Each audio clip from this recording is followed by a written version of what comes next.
Exciting times here at Goose River Farm. We broke ground on our first structure today.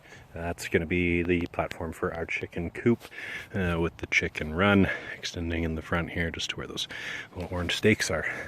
So yeah, we dug down the grass and the moss and just piled it up over there to raise up what's going to be a garden bed space over here, and then brought in I don't know, 8 wheelbarrows full of some pretty heavy clay, sand, rocky stuff, and then we're going to tamp that down and then build the coop up on top of that. So step one, check.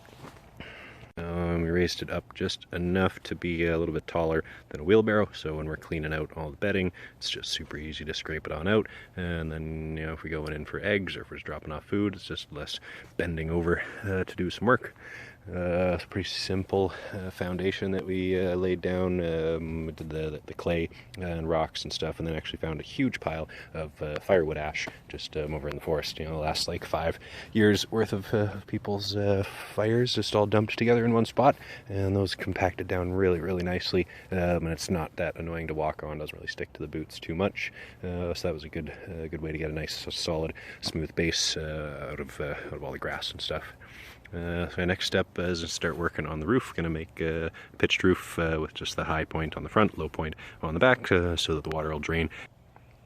And now she is framed all the way up to the roof. I might put a few more cross beams up on the roof there just to kind of support things a little bit better.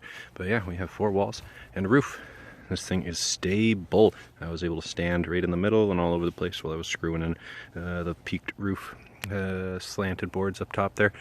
So yeah, I'm quite impressed with the strength and stability of this little project that we basically put together in 2 days out of, I don't know, 80% recycled materials. The only thing we didn't recycle is the concrete footings and the 4x4 posts that it's sitting on. I felt if I was going to buy anything new, might as well be the bits and pieces that is actually holding it up. Everything else was recovered off the side of the road, pallets and wood that is just perfectly usable as a chicken coop. Now we just got to snag some plywood and some roofing materials, and I would say this is livable.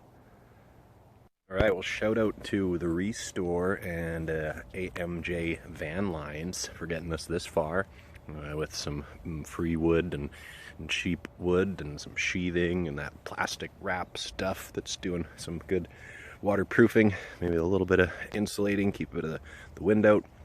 Still plenty more to do on this coop, as you can clearly see. Next stage of the game is going to be getting a little better roof operation going on there. We got some cheap shingles I'm going to put up on the top there just to keep the rain off. It's lined with plastic right now just to keep the rain off. That'll probably stay on. We're going to get some hardware cloth to staple around to keep the rats out. And then obviously we got to make things a little bit nicer for a chicken run out here with some fencing and protection of that. But yeah, another weekend on this chicken coop and she should be done. I can't say it's built up to code, but it's also not the summer home for the queen, so I'm not really too concerned about that. I got a couple of gaps up in the sheathing there because I just didn't have enough wood to make it all the way to the end, so just got to watch when I put the nails in for the shingles up on the roof.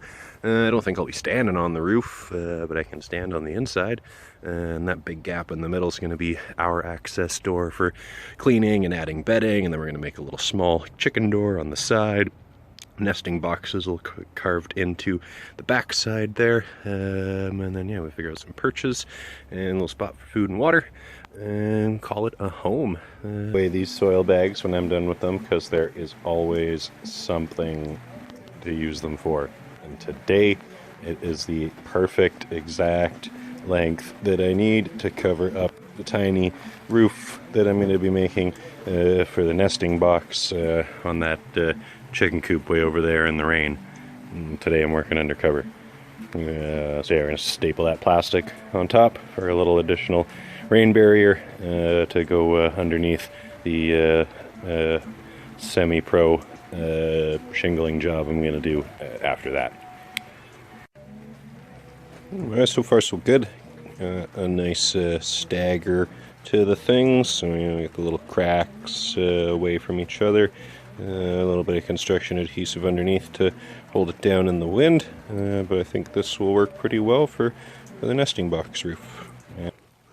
Oh, but it looks like there's a little bow in the middle. It's because there is. Whatever. It's help with the drainage, drain off to the sides. But yeah, should work. And overhang on the top is dripping far enough down. Everything's just running off the edge. Might put like a little gutter system to catch the rain and let the chickens drink it. But for now, that's where we're at with the coop. Nesting boxes are nicely protected underneath here. And we'll get those finished up later on. One step at a time. One step at a time. That is a pretty respectable chicken coop. It's about 6 feet wide, by about 3.5 feet deep. And our nesting boxes are in the back here underneath the shingles. And the drainage system so far just kind of runs off the roof a little bit, catches onto this big piece of metal flashing, and it drips on the far end. And I'm going to rig up a little piping system to capture that water and then bring it down below into a little bucket for the chickens. And those are 5-foot alder beams, logs, whatever, right down there, staying dry. You can use those as the fence for the chicken run. Yeah, a little door on the side for the chickens, big door in the middle for us, and let's see how she looks on the inside.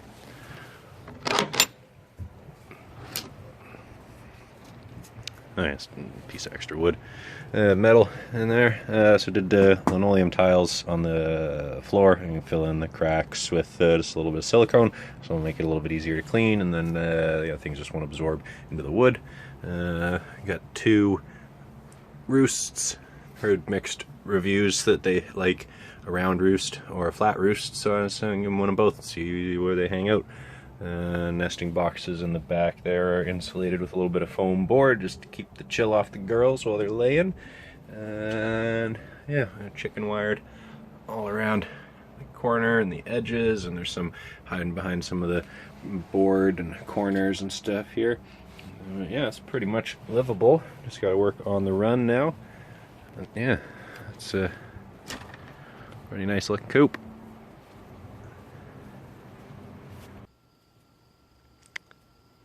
Not too shabby.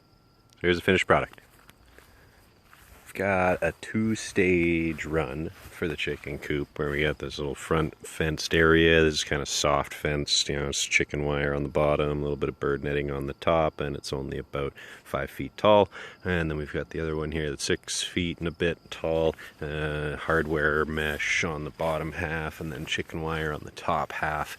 And then it's got these little carpet nail strips on there for anything that might try to climb on up and climb over the fence. Got shock wire run along the outside there for the bears. And got nice siding going on all around. Shingles on the nesting box. And a little bit of metal sheeting on the top that still needs to get finished. The posts we all cemented into the ground, and just drilled a nice wide hole, filled it with cement, and let the posts just set in. It might not last forever, but worst case scenario, we just make a bigger fenced run in a couple of years if things start to rot out. So, let's go on in and check out the inside. Alright, that's Henry, the first.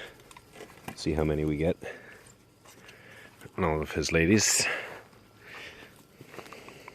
You see us, show us the way. We got a little dust bath and a spare tire underneath there. And chicken door, human door, chicken. And put all their food pellets into the trough there, and then they spill them all out onto the ground right there. And they got a little water thing there. We just got to kind of boost it up on a couple of pieces of wood that seems to be just enough to keep most of the wood shavings and stuff out. And these are just wood chips. They get dropped off by a local arborist, and they're working pretty great for the bedding. And we just scrape it out about once a week and just put it right here on the ground. And then they just kind of stir it all up and hopefully it just turns into some real nice, beautiful compost that I'll put into the bins right over there. So they're giving me eggs, and hopefully they're giving me dirt. They give me entertainment too. They're all hanging out on Pride Rock over there.